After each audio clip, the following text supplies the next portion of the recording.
ஐயா மிஸ்ஸா பத்மநாபன் அம்மா மதுரம் அன்பு சகோதரர் தமிழ் இல்ல இந்த திருமண நிகழ்ச்சியில் தமிழ் இல்ல நிகழ்ச்சியில் பங்கேற்பது எங்களுக்கு கிடைத்திருக்கின்ற ஒரு பெருமையாக நாங்கள் நினைக்கின்றோம்.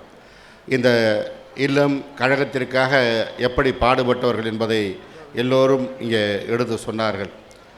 அந்த அச்சகத்தில் அமர்ந்து கழக பணியாற்றி அவருடைய தந்தையார் காலத்திலிருந்து அண்ணன் துரை அவர்கள், அதற்கு பிறகு இந்த அச்சகத்தில் மறைந்த மாண்புமிகு கோசியமணி அவர்கள் காலமின்று இந்த கும்பகோணம் நகரத்தில் கழகத்தை வளர்த்தெடுத்த அந்த குடும்பத்தில் இல்ல நிகழ்விலே பங்கேற்கின்ற பெருமை கிடைத்திருக்கின்றது.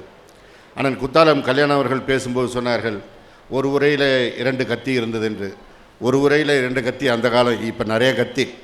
இங்கே இருக்கிற அண்ணன் குத்தாலம் கல்யாணமாக இருந்தாலும், அண்ணன் எஸ்கே அவர்களாக இருந்தாலும், அண்ணன் ராமலிங்கம் அவர்களாக இருந்தாலும், அண்ணன் அன்பழகன் அவர்களாக இருந்தாலும், ஐயா கோசிமணியால் பட்டை தீட்டப்பட்ட கத்திகள்.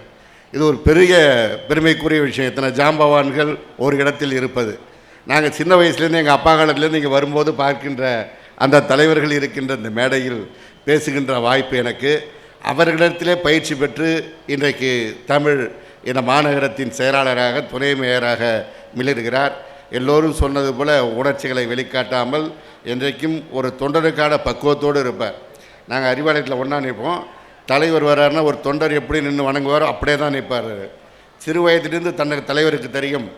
சிறு வயதிலிருந்து தன்னை பார்த்தவர். அவர் இளைஞரணி செயலாளர் இருக்கும்போது அவரிடத்தில் நான் இருந்தவன்கிற ஒரு துளி கூட காட்டிக்க மாட்டார். எப்பொழுதும் ஒரு தொண்டரை போல அங்கே ஒதுங்கி நிற்கின்ற அந்த காட்சியை நாங்கள் பார்க்கின்றவர்கள்.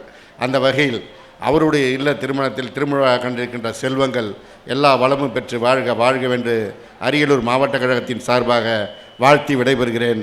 நன்றி, வணக்கம்.